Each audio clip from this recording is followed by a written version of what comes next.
Have you ever seen a picture of a king in battle with his army's banners streaming in the air over the glint of swords and armor? Have you seen a knight hold his shield high in a joust, his family symbols painted across it with pride? Have you seen the red cross of the Crusaders embroidered on their surcoats, the triple golden lions of Richard the Lionheart, or the five-petaled roses of the Tudors? Where did these symbols come from, and why were they used? They became important in the beginning of the High Middle Ages around 1000 AD. At that time, kings owned almost all of the land in Europe and were constantly fighting for more. Kingdoms were too big for kings to rule alone, so they trusted pieces of land to their friends who became nobles. The nobles pledged to protect the land with their soldiers, called knights. In return, the knights also got pieces of land to rule. With the constant struggle to keep their own land as well as to take it from other kingdoms, knights had to develop new strategies and technology to protect themselves and their property. Castles were one solution, and they grew more and more fortified with many tons of stone, tall impenetrable walls, moats and trenches, and constant guarding and vigilance from watchtowers. Castles made it much more difficult for knights to be attacked on their home turf.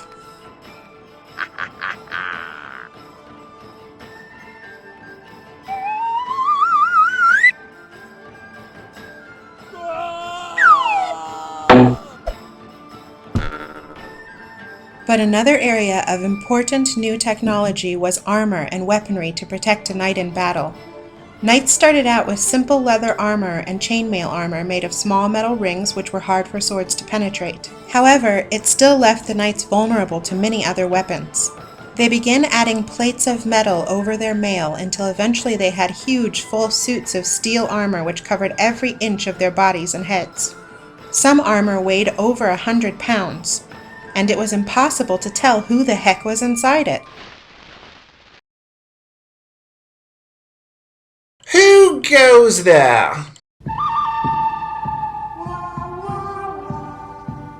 Isn't that you, Cousin George?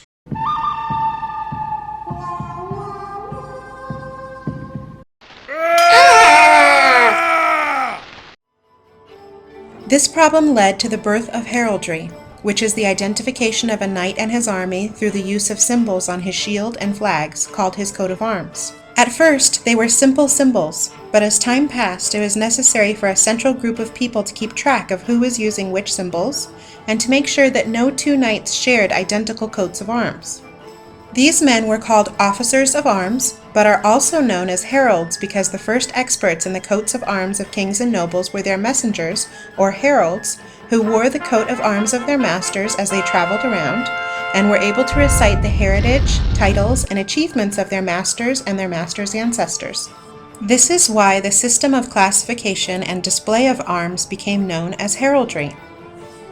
Under the reign of Richard III in 1484, the College of Heralds, or College of Arms, was founded to have total power over all heraldic issues. It still exists today to govern modern applications for coats of arms. In the Middle Ages, with more and more coats of arms to track, the heralds developed a system of classification for the symbols, with a specific language, to make it easier to compare different arms. They also made laws about where symbols should appear on a shield, and in what order of importance. Knights' coats of arms became so much more than just identification badges.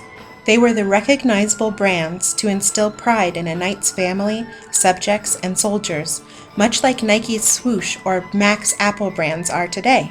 Knights emblazoned their coats of arms on their army shields, armor, surcoats, banners of war, and on flags over their castle and towns, and as badges on their family's clothing, on jewelry, and as seals on their correspondence. The coat of arms provided an opportunity for a knight to boast about his lineage by incorporating elements from his ancestors' arms.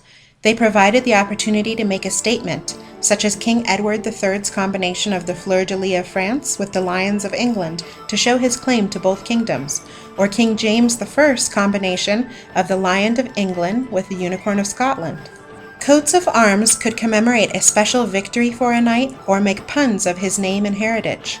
They could display special augmentations of honor to show a king's recognition for great deeds, or they could incorporate special symbols to show membership in high orders, such as the Templar Knights, the Knights of the Bath, or the Knights of the Garter. Or conversely, a king could order blots to be placed on a knight's coat of arms for crimes, treason, or failures. Long story short, heraldry was a big deal. Oh, hello, good Cousin George.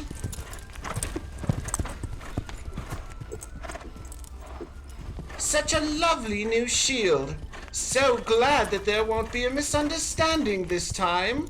It's good to see you, so good to see you.